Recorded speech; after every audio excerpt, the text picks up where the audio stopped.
कई रातें ऐसी होती हैं जब शरीर तो सो जाता है पर भीतर कुछ जागता रहता है। एक स्पंदन, एक आहट, एक मौन पुकार। यह अनुभव आप में भी रहा होगा जब नींद के किनारे पर खड़ा मन अचानक किसी और उपस्थिति को महसूस करता है।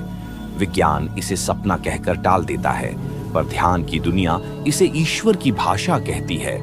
परमहंस योगानंद ने जिस रहस्य को अपने मौन में सहेजा वह यही था, नींद में आत्मा के उस प्रवेश द्वार को पहचानना जहां नाभि ध्यान के माध्यम से चेतना ईश्वर से एक अंतर यात्रा में विलीन हो जाती है।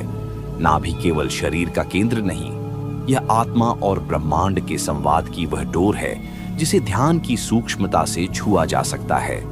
जब आप सोने से ठीक पहले इस डोर को जागृत करते हैं तब सांसों की एक विशेष लय उत्पन्न होती है जिसे योगानंद ने दिव्य स्पंदन कहा था। यह वही क्षण होता है जब चेतना अपने गहरे तल में उतरती है। वहां जहां शब्द नहीं होते वहां केवल संवाद होता है। प्रश्न नहीं होते, केवल उत्तर होते हैं और वह उत्तर किसी और का नहीं, स्वयं ईश्वर का होता है। आपने क्या कभी महसूस किया है कि नींद के बीच कोई आपके मन के भीतर उत्तर फुसफुसा गया हो?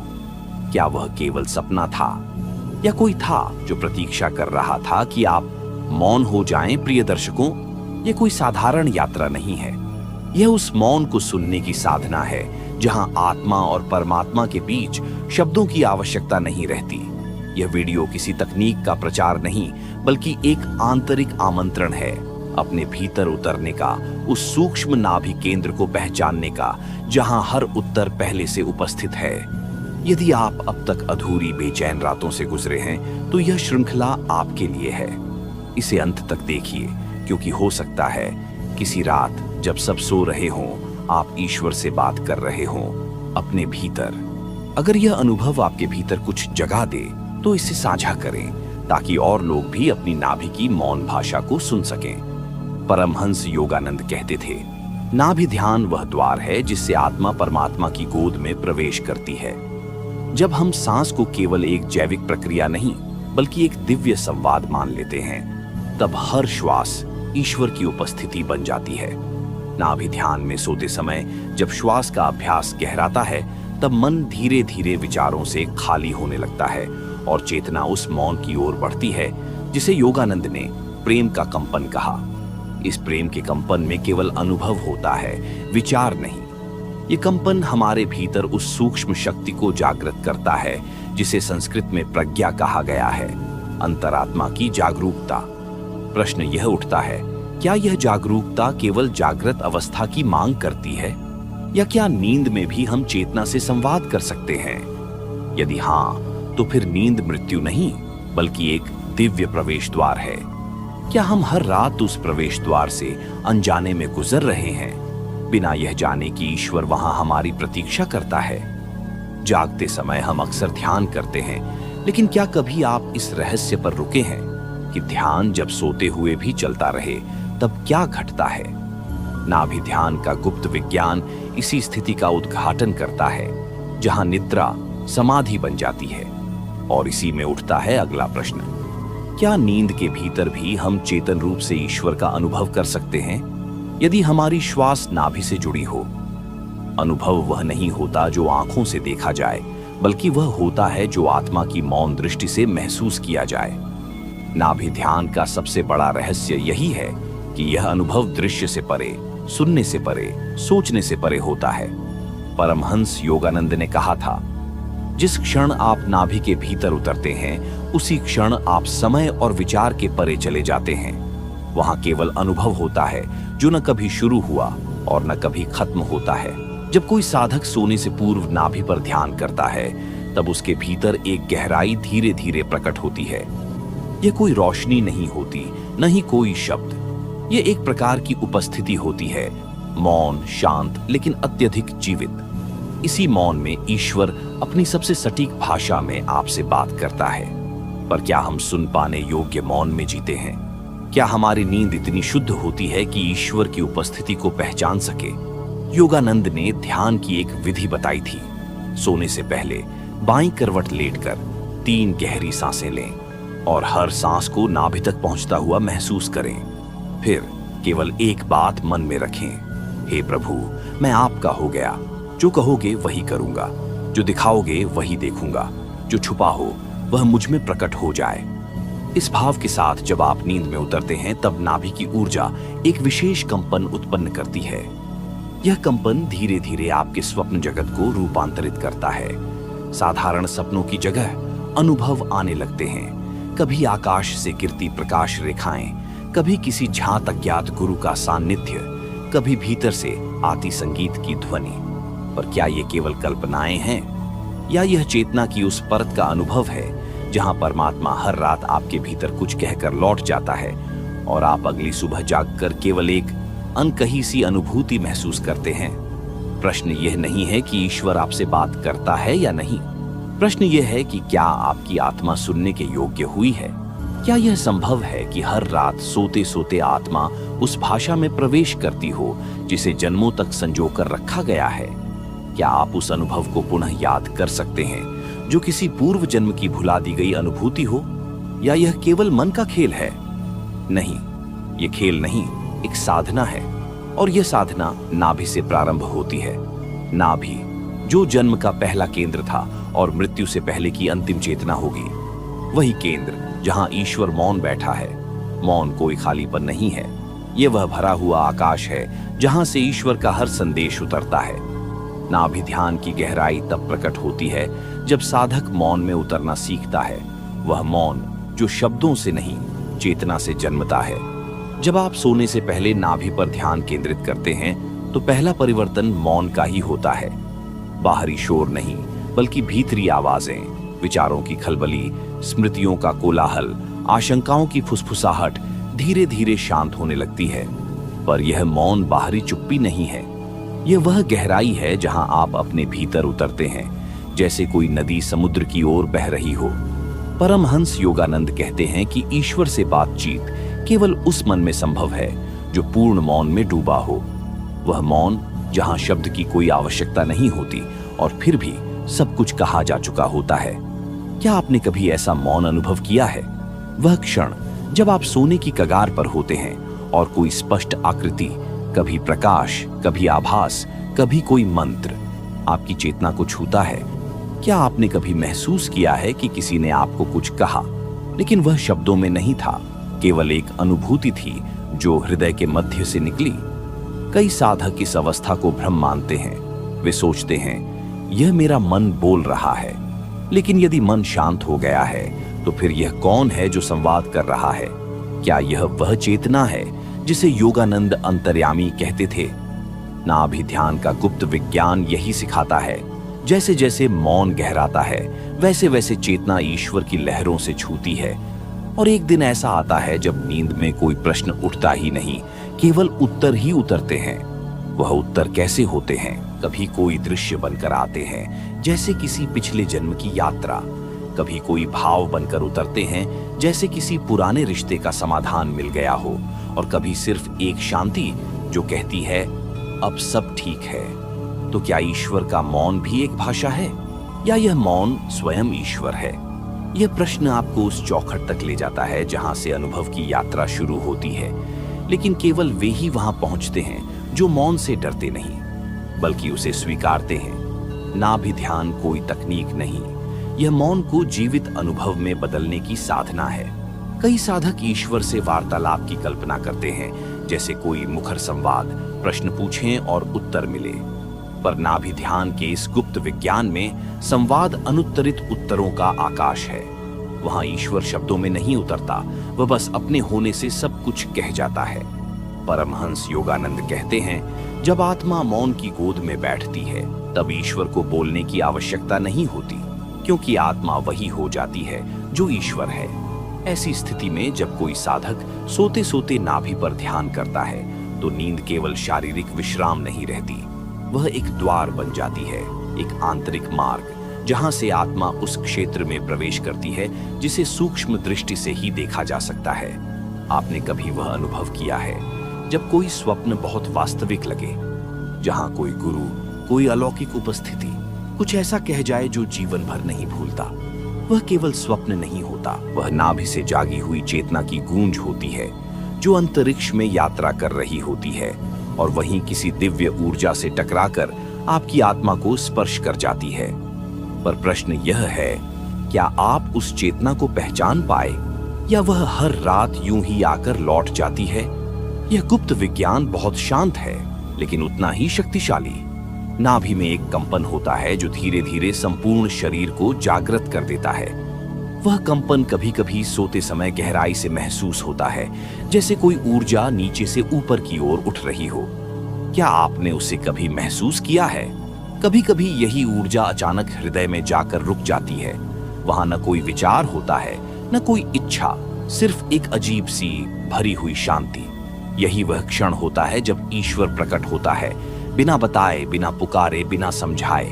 और क्या आत्मा उस प्रकट होने को पकड़ पाती है, या हम केवल जागने के बाद उस स्मृति को भूल जाते हैं? नाभि ध्यान की साधना में यह स्मृति बनाए रखना ही साधना का हिस्सा है। नींद में उतरना, अनुभव करना और सुबह उसे जीवित रखना। जो अनुभव जागते हुए स्मृति बन जाए, वही सच्चा संवाद है। स्मृति एक पुल है, नींद और जागरण के बीच, आत्मा और चेतना के बीच, अनुभूति और बोध के बीच। जब कोई साधक नाभि ध्यान करते हुए सोता है, तो जो कुछ वह अनुभव करता है, वह जागते ही यदि स्मृति में न आए, तो साधना केवल एक क्षणिक अनुभव बनकर रह जाती है। परमहंस योगानंद ने एक रहस्य बताया था, जिसे आप नींद में देखते हैं, वह कभी सपना नहीं होता यदि उसकी स्मृति जागृत रहते हुए आपके भीतर कांपती है। यह स्मृति ही तो वह दीप है जो बताता है कि आपने वास्तव में कुछ पाया था। पर क्या सभी अनुभवों की स्मृति रह जाती है? क्या ऐसा नहीं होता कि आपने रात को कोई अलौकिक अनुभूति की, कोई दिव्य संवाद, कोई प्रकाश, लेकिन सुबह सब कुछ ऐसे खो गया जैसे कुछ था ही नहीं? फिर उस अनुभूति की सत्यता क्या हुई? यहाँ नाभि ध्यान का रहस्य और गहराता है। योगानंद कहते हैं, नाभि की ऊर्जा यदि जागृत हो जाए तो वह स्मृति को केवल मस्तिष्क में नहीं, हृदय में बिठा देती है। और हृदय में बसी स्मृति कभी मिटती नहीं, वह जीवन के प्रत्येक क्षण को निर्देशित करने लगती है। यह स्मृति कोई कहानी नहीं होती, यह स्मृति होती है स्वर, प्रकाश, मौन, भाव और कभी कभी तो केवल एक दृष्टि। पर क्या आप इतने सजग हैं कि इन सूक्ष्म संकेतों को समझ सकें? क्या आपने कभी ऐसा अनुभव किया है कि आपने रात को कोई मंत्र सुना, लेकिन वह भूल गया? फिर दिन भर वह अनजाने में आपकी सांसों में गूंजता रहा। या आपने कोई स्वप्न देखा जिसे आप याद नहीं रख सके, लेकिन उसने आपके निर्णय बदल दिए। ऐसी स्मृतियां नाभि से जुड़ती है। और जब आप इस विज्ञान को जानने लगते हैं, तब नींद एक प्रयोगशाला बन जाती है, जहां आत्मा ईश्वर के स्पर्श को ग्रहण करती है और स्मृति उसे संसार में प्रकट करती है। फिर स्मृति केवल याद नहीं होती, वह चेतना का रूप बन जाती है, वह जीवन की दिशा बन जाती है, वह साधना का आधार बन जाती है।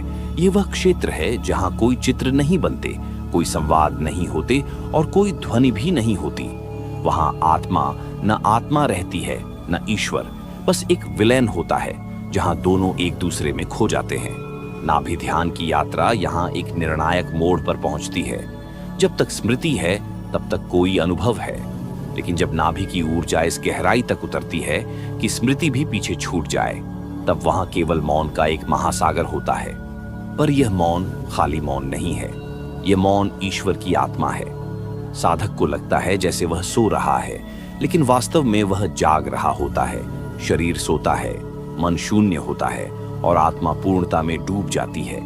क्या आपने कभी ऐसा क्षण महसूस किया है जब आप सुबह उठे और आपको यह झांक न हो कि रात को आप कहाँ थे, और फिर भी भीतर कुछ शांत, कुछ पूर्ण, कुछ विशुद्ध सा अनुभव हो? वह नाभि के पार का क्षेत्र था। पर यह अनुभव उन्हीं को होता है जो न केवल नाभि पर ध्यान करते हैं, बल्कि अपनी चेतना को वहां टिकाना भी जानते हैं। चेतना को जब नाभि में स्थिर किया जाता है, तब वह श्वास के प्रवाह के साथ उस द्वार तक पहुंचती है जहां जीवन और मृत्यु का भेद मिट जाता है। यहां से ईश्वर कोई संदेश नहीं देता, वह स्वयं बन जाता है। और जब आत्मा उस मौन के भीतर प्रवेश करती है, तो वहां कोई प्रश्न नहीं उठता, न कोई इच्छा रहती है, न कोई दिशा। वह स्थिति इतनी गहन होती है कि साधक जब लौटता है तो संसार उसे पहले जैसा नहीं लगता। कभी आपने सोते हुए कुछ ऐसा महसूस किया है जो शब्दों में नहीं उतरता? लेकिन जागने पर आप बदल चुके होते हैं, तो क्या वह सपना था या ईश्वर का स्पर्श? नाभि ध्यान की इस अवस्था में आत्मा ईश्वर के भीतर गल जाती है, जैसे नदी सागर में विलीन हो जाती है, न लौटने के लिए बल्कि फिर से वर्षा बनकर संसार पर बरसने के लिए। जब आत्मा उस मौन से लौटती है जहां वह ईश्वर से एक हो गई थी, तो वह वैसी नहीं रहती जैसी पहले थी। वहां कोई घोषणा नहीं होती, कोई चमत्कार नहीं होता, कोई विशेष पहचान भी नहीं बनती, लेकिन भीतर कुछ ऐसा घट चुका होता है जो अब हर क्षण, हर दृष्टि, हर श्वास को बदल देता है। आप वही होते हैं, लेकिन अब जो देख रहे होते हैं वह संसार नहीं, उसकी पारदर्शिता होती है। परमहंस योगानंद कहते थे, जब आत्मा ईश्वर से मिलकर लौटती है तो वह अपनी नहीं रहती, वह ईश्वर की दृष्टि लेकर आती है। नाभि ध्यान सोते हुए साधक को उस पार ले जाता है। लेकिन इस यात्रा की सबसे सुंदर बात यह होती है कि जब वह लौटता है तो साथ में कोई अलौकिक ज्ञान नहीं, बल्कि एक नई सादगी, एक गहराई और एक शांति लेकर आता है। क्या आपने कभी अनुभव किया है कि अचानक कोई परिचित चेहरा अब कुछ और कहता प्रतीत होता है, या वही रास्ता, वही जीवन अब किसी और भाव से भर गया हो? यह उस लौटने का संकेत है। नाभि की ऊर्जा जब आत्मा को इस यात्रा पर ले जाती है तो चेतना केवल देखने की नहीं, महसूस करने की शक्ति प्राप्त कर लेती है। अब कोई व्यक्ति दुखी है तो आप केवल देख नहीं पाते, आप उसे भीतर तक अनुभव करने लगते हैं। अब कोई फूल खिला है तो वह सौंदर्य की बात नहीं, ईश्वर के प्रेम का संकेत बन जाता है। क्या यह बदलाव स्थायी होता है? क्या यह अवस्था साधारण जीवन में टिक पाती है? यही अगली परीक्षा होती है, क्योंकि लौटना आसान है, लेकिन लौटकर वही न बन जाना जो पहले थे, यह तपस्या है। ईश्वर की दृष्टि प्राप्त करना एक अनुग्रह है, पर उसे निभाना एक साधना है। और यह तभी संभव है जब नाभि की ऊर्जा केवल ध्यान तक सीमित न रह जाए, बल्कि जागृत जीवन की श्वासों में भी प्रवाहित होने लगे। अब जीवन बाहरी नहीं रहता, हर अनुभव भीतर की एक लहर बन जाता है। नाभि में स्थिर हुई चेतना जब सांसों के साथ जागृत अवस्था में बहने लगती है, तब साधक को संसार को बाधा नहीं देता, बल्कि ध्यान में और गहराई जोड़ता है। पर यह अवस्था अचानक नहीं आती, यह एक धीमी सी परिपक्वता है, जैसे कोई बीज धीरे धीरे मिट्टी के अंधकार में अंकुर बनकर ऊपर आ रहा हो। अब आप बोलते हैं तो शब्दों के पीछे मौन सुनाई देता है, चलते हैं तो हर पग से जैसे कोई प्रार्थना निकलती है। क्या यह जीवन का उद्देश्य नहीं था कि ईश्वर मंदिर में नहीं, जीवन में मिले? नाभि ध्यान से यह अदृश्य स्पंदन साधक को दो भागों में विभाजित नहीं होने देता, न ध्यान और न जीवन। वह अब एक ही है। पर ध्यान रहे, ये कोई उपलब्धि नहीं है, ये तो एक विस्मृति है। स्वयं को भूलकर केवल स्पंदन बन जाना, जैसे कोई वाद्य यंत्र जिसे कोई दिव्य स्पर्श छू गया हो और अब वह अनवरत बज रहा हो। क्या आप अपने जीवन में कोई ऐसा क्षण याद कर सकते हैं जब आप कुछ कर रहे थे और फिर भी कोई आप नहीं था, बस हो रहा था, सहज, मौन, पूर्ण? यही वह अवस्था है जब नाभि ध्यान की ऊर्जा साधक को केवल जागरूक नहीं बनाती, बल्कि उसे अतिक्रमित कर देती है। अब उसे ईश्वर से बात करने की आवश्यकता नहीं होती, अब वह स्वयं उत्तर बन जाता है। वह अपने मौन में प्रश्नों का हल रखता है और अपनी शांति में दूसरों की व्याकुलता को शांत कर देता है। यह कोई साधु बनने का मार्ग नहीं, बल्कि एक दिव्य मनुष्य बनने की विधि है, जो संसार में रहते हुए भी ईश्वर के आलोक में चल सके। यह संवाद मौन का नहीं होता, यह मौन ही होता है। अब ईश्वर से कोई प्रश्न नहीं पूछे जाते और न कोई उत्तर प्रतीक्षा करता है। यह वह स्तर है जहां विचार भी अदृश्य हो जाते हैं और जो बचता है वह है केवल उपस्थिति। नाभि ध्यान जब पूरी तरह स्थिर हो जाता है, तब साधक को यह अनुभव होता है कि ईश्वर कभी बाहर था ही नहीं। तो अब संवाद क्या है? यह एक कंपन है, एक लय, एक बहुत सूक्ष्म अनुग्रह जो हर श्वास के साथ उतरता है, हर धड़कन में समाया होता है। सपनों में नहीं, नींद की उस अतल गहराई में, जहां न कोई चेहरा होता है, न कोई चित्र, सिर्फ एक दिव्य अनुभूति जो शब्दों से परे है। परमहंस योगानंद कहते थे, जब चेतना मौन के मौन में डूब जाती है तो वहां ईश्वर स्वयं बोलता है, लेकिन उसकी भाषा भाव की होती है, अनुभूति की होती है। अब साधक सोता नहीं, वह ब्रह्म की गोद में विश्राम करता है। क्या आपने कभी ऐसा सपना देखा है जिसमें न कोई दृश्य हो, न कहानी, बस एक पवित्र स्पर्श हो जो भीतर तक शांत कर जाए? ये वही अनुभव है जो नाभि ध्यान से संभव होता है। अब साधक जागता है तो कोई स्मृति नहीं होती, फिर भी एक नई ऊर्जा में डूबा होता है। वह जानता है कि कुछ हुआ है, लेकिन कह नहीं सकता क्या। यही संवाद है, बिना शब्दों का लेकिन पूर्ण। क्या ईश्वर से बात करना जरूरी है, या ईश्वर बनकर जीना ही सबसे बड़ा संवाद है? जब आप इतने मौन हो जाते हैं कि ईश्वर आपको अपना माध्यम बना लेता है, तो फिर कोई आवश्यकता शेष नहीं रहती। आपकी दृष्टि, आपके हाथ, आपकी उपस्थिति ही उसकी बात बन जाती है। और यही वह रहस्य है जिसे योगानंद लिविंग साइलेंस कहते थे, जीवित मौन। यह दृष्टि कोई मानसिक धारणा नहीं होती, यह भीतर की एक ऐसी आंख होती है जो ईश्वर को हर रूप में पहचान लेती है, कभी आंसू में, कभी किसी अजनबी की मुस्कान में, और कभी अपने ही मौन में। नाभि ध्यान साधक को केवल एकाग्र नहीं करता, वह उसे एक दर्पण बना देता है जिसमें जीवन स्वयं को निहारता है।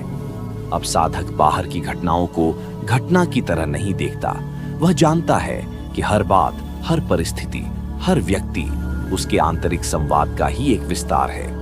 क्या आपने कभी महसूस किया है कि कोई उत्तर देने से पहले ही कोई आपकी बात समझ गया? ये कोई मानसिक कुशलता नहीं, ये ऊर्जा का संवाद है। नाभि ध्यान इस संवाद को इतना सघन बना देता है कि जीवन और साधक के बीच कोई पर्दा नहीं बचता। वह जो अनुभव करता है वही उसका सत्य बन जाता है। यहाँ से ईश्वर एक नाम नहीं, एक परिचय बन जाता है। न कोई विशेष स्थिति चाहिए, न कोई विशेष अवस्था। आप बस जहां भी हैं, जैसे भी हैं, वहीं परमात्मा है। पर यह देखने की कला कैसे आती है? ये दृष्टि तब आती है जब भीतर का स्पंदन इतना शांत हो जाता है कि आप अपनी ही उपस्थिति को देख सकें, बिना विचारों के। अब आप ध्यान नहीं करते, आप स्वयं ध्यान बन जाते हैं। ये कोई अभ्यास नहीं, यह एक विलीनता है। एक ऐसी मिट्टी बन जाना है जिसमें दिव्यता अपने बीज रोप सके। क्या आप तैयार हैं उस मौन को देखने के लिए जो आपकी आंखों के पीछे हर समय जीवित है? क्या आप ईश्वर को बाहर खोजना छोड़ सकते हैं और उसे उसी नाभि में सुन सकते हैं जहां आपकी पहली सांस जुड़ी थी? जब यह दृष्टि जागती है, तब हर सुबह एक प्रार्थना बन जाती है और हर रात एक समाधि। यह आलिंगन ऐसा नहीं जो बाहरी हो, बल्कि वह गहराई है जहां श्वास रुकती है, मन शांत हो जाता है और आत्मा मुक्त हो जाती है। नाभि ध्यान की ऊर्जा के कारण साधक सोते सोते उस दिव्य क्षेत्र में प्रवेश करता है जहां समय और स्थान का कोई अस्तित्व नहीं रहता। इस अवस्था में वह न केवल विश्राम करता है, बल्कि एक प्रकार की जागरूकता के साथ स्थिर हो जाता है, जहां ईश्वर का प्रकाश उसकी नींद को प्रकाशित करता है। क्या यह संभव है कि सोते सोते हम ईश्वर से बात करें? हाँ, क्योंकि नाभि ध्यान की वह ऊर्जा जो साधक के भीतर स्थिर होती है, सोते समय उसकी चेतना को उस ऊंचे आयाम तक ले जाती है जहां संवाद मौन की भाषा में होता है। पर इस अनुभव को समझना कठिन होता है, क्योंकि जब हम जागते हैं तो शब्दों और विचारों की दुनिया हमें घेर लेती है। तो क्या यह सिर्फ एक सपना है या वास्तविकता? क्या वास्तविकता केवल वह है जो हम जागते समय देखते हैं, या वह भी वास्तविक है जो नींद की गहराई में अनुभूति होती है? यह प्रश्न हमें भीतर झांकने पर मजबूर करता है। क्या हमारी नींद केवल शरीर को आराम देने के लिए है, या यह आत्मा की यात्रा का एक चरण है? यहाँ नाभि ध्यान हमें यह समझाने में मदद करता है कि नींद भी ध्यान की ही एक अवस्था है, केवल एक गहरा आलोकित मौन जहां हम ईश्वर के साथ संवाद करते हैं। क्या हम इस संवाद को याद रख सकते हैं, या यह हमसे इस कारण छिपा रहता है कि हम जागते ही अपनी वास्तविकता भूल जाते हैं? जागते समय यदि वह गहन अनुभव स्मृति के आभास की तरह लौट आए, तो साधक अपने दिनचर्या के हर क्षण में ईश्वर की उपस्थिति को महसूस कर सकता है। नाभि ध्यान का रहस्य यही है कि यह सोते सोते होने वाले संवाद को जागृत अवस्था में भी जीवंत बनाए रखता है। यह जागरण केवल आंखों के खुलने का नाम नहीं, बल्कि एक गहरी अंतर्दृष्टि है जहां जीवन की हर सांस, हर धड़कन और हर क्रिया में ध्यान समाहित हो जाता है। क्या संभव है कि मन की हलचल के बीच भी एक स्थिर केंद्र बना रहे? क्या संभव है कि जीवन की गति के बीच भी एक शाश्वत शांति मौजूद हो? नाभि ध्यान साधक को इस केंद्र से जोड़ता है जहां से वह अपने अंदर के आकाश को देख सकता है और समझ सकता है कि उसकी हर अनुभूति ईश्वर की अभिव्यक्ति है। इस जागरण में साधक सीखता है कि जीवन और ध्यान अलग नहीं, वे दो पहलू हैं उसी दिव्यता के। क्या आपने कभी महसूस किया है कि आपका मन अचानक पूरी तरह शांत हो जाता है बिना किसी प्रयास के? ये वही क्षण है जब नाभि ध्यान की ऊर्जा पूरी तरह जागृत होती है। जीवन की हर कठिनाई, हर संघर्ष इस जागरूकता के सामने तुच्छ प्रतीत होने लगता है। ये जागरण कैसे स्थिर रह सकता है? ये तब संभव होता है जब साधक अपने ध्यान को नाभि के केंद्र में निरंतर संलग्न रखता है, जहां से हर पल की ऊर्जा संचालित होती है। यह संदेश शब्दों का नहीं, बल्कि जीवन के हर स्पंदन का होता है। साधक की हर सांस, हर विचार, हर क्रिया उस दिव्यता की अभिव्यक्ति बन जाती है जो नाभि ध्यान के माध्यम से जागृत हुई है। अब ईश्वर कोई दूरस्थ वस्तु नहीं, बल्कि जीवन का सार बन जाता है। साधक की आंतरिक दुनिया और बाहरी संसार का भेद समाप्त हो जाता है। जो कुछ भी होता है वह केवल उस दिव्य चेतना का प्रतिबिंब होता है जो उसकी नाभि में गहराई से प्रवाहित होती है। इस अवस्था में जीवन एक पवित्र अनुष्ठान बन जाता है जहां हर क्षण ईश्वर के साथ संवाद है। परंतु यह संदेश प्राप्त करना और उसे बनाए रखना चुनौतीपूर्ण होता है। क्या साधक अपनी साधना के स्तर को ऐसे उच्चतम स्थान तक स्थिर रख सकता है? क्या वह अपने अस्तित्व को निरंतर उस दिव्यता में विलीन कर सकता है जहां शब्द, भाव और विचार सब शांत हो जाएं? यही प्रश्न हैं जो अंतर्मुखी यात्रा को गहराई देते हैं। यही रहस्य हैं जिन्हें समझना साधक की सबसे बड़ी चुनौती है। जब साधक इस रहस्य को आत्मसात कर लेता है, तब वह न केवल स्वयं की खोज करता है, बल्कि मानवता के लिए एक प्रकाश स्तंभ बन जाता है। इस प्रकाश में नाभि ध्यान केवल एक तकनीक नहीं रह जाता, बल्कि एक जीवन दर्शन बन जाता है, जहां ईश्वर से संवाद न केवल संभव होता है, बल्कि स्वाभाविक भी। क्या हम उस अवस्था को पा सकते हैं जहां हमारी नींद, जागरण और ध्यान एक साथ मिलकर एक अद्भुत एकता बन जाएं? क्या हम अपने भीतर उस गुप्त विज्ञान को जागृत कर सकते हैं जो सदियों से परमहंस योगानंद ने हमें दिया है? यह यात्रा समाप्त नहीं होती, यह केवल एक नया आरंभ। धन्यवाद।